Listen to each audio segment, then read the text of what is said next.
Hello, I'm Robert Martinez, state historian of New Mexico, and this is New Mexico history in 10 minutes. To paraphrase J.R.R. Tolkien, in 1914, the world was changing.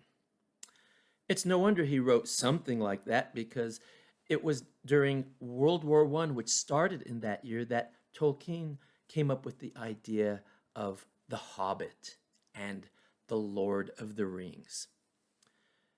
For New Mexico, the years 1914 to 1945 were transformative. World War I lasted from 1914 to 1918. And it was a war, on the one hand, about nothing, but on the other hand, it was about something or some things. And those things were, at least to sum it up, nationalism, especially unhealthy nationalism, the obsession that one's nation is better than other nations, militarism, an obsession with military technology and the need and desire to test out new weaponry and technologies on other nations, and pouring most of a country's resources into the military. And ultimately, a series of treaties between nations that collapsed on themselves once the Shah heard around the world took place, bringing Austria-Hungary into a war with Sarajevo, and then the Russians coming to their aid, and then Germany coming to Austria's aid, and then France coming to Russia's aid, and England jumping in to help France. It was a powder keg that was inevitably going to explode. At that time, the United States was not a major world player. Those nations in Europe had like million men armies. The United States had about 100,000. So think about that and keep that in perspective. There's this idea that we ran in to fight in that war. We didn't. We actually stayed out of it until 1917. And first, we were helping with supplies and helping back in places like England, but ultimately we get involved, especially in the trench warfare of France.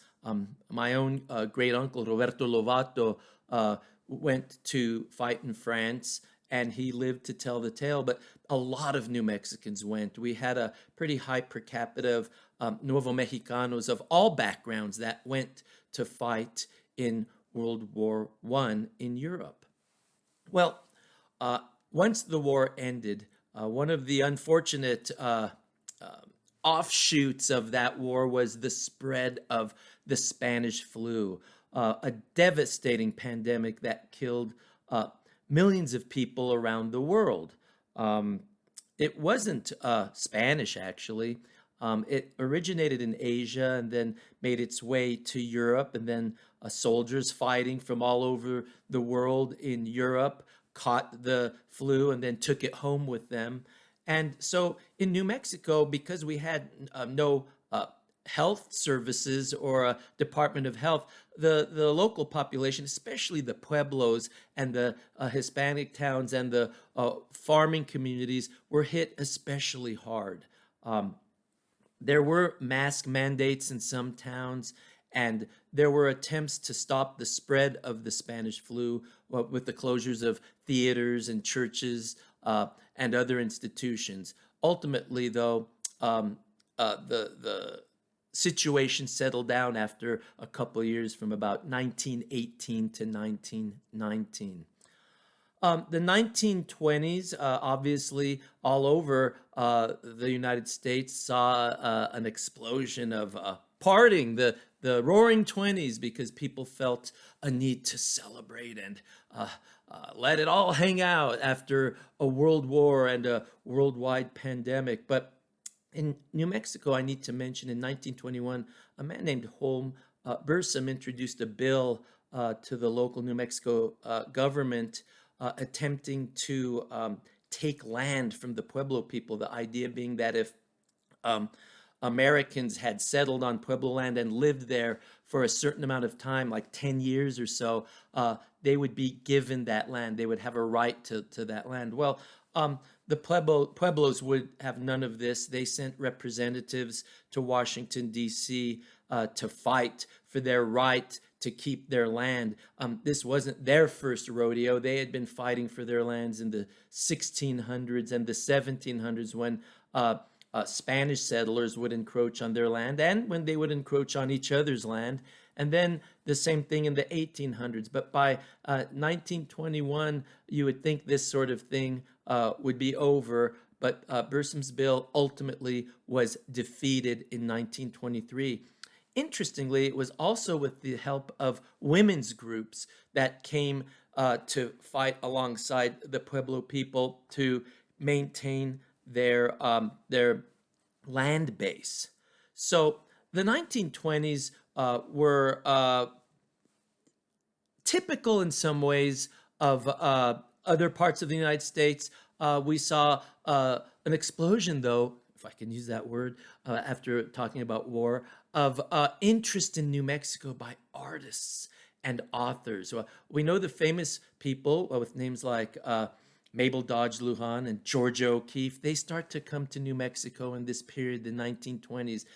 They find the light, the big sky, the amazing landscape and people and architecture fascinating, exotic, and downright peaceful compared to places like Los Angeles or New York City. D.H. Lawrence finds a home here, and so does Willa Cather. This is also when we start seeing things like the Entrada, the celebration of Diego de Vargas' reconquest of New Mexico and supposed peaceful contact with the Pueblo people in the 1690s, reenacted. This was part of a movement throughout the United States to celebrate pioneer activities and pioneer traditions. And small towns and big towns all over the United States started to have these sorts of events. And this starts in New Mexico in this period as well. I've already spoken in another episode about New Mexico's role in World War II with the development of the atomic bomb. But another major contribution by New Mexico and other states were the Navajo code talkers. I've always been intrigued and fascinated because the fighting armies of the United States and Japan and Germany, England, Russia, all these different places, they actually were able to crack each other's codes a lot because of the familiarity with the languages. There are people in the United States, Japanese Americans who knew Japanese. The Japanese could learn English, but the Diné language of the Diné people, the Navajo, they were able to create codes of communication that the Japanese could not crack. They could not break that code. And it led to major victories for the United States in the Pacific Theater during World War II. So it's important that we recognize this because for the longest time, the United States would forbid the Navajo from speaking or learning their language in an attempt to force them to assimilate. The same was done to Spanish speakers in New Mexico. They were not allowed to speak Spanish in schools. And it wasn't just Hispanics this happened to.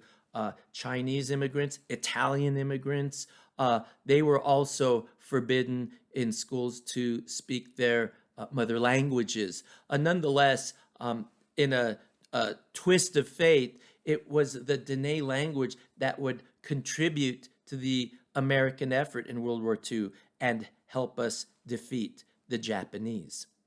So that's a major contribution New Mexico made in World War II, not to mention all the men and women of all different backgrounds in New Mexico who served in the Pacific Theater and in Europe to defeat totalitarianism and fascism in those parts of the world.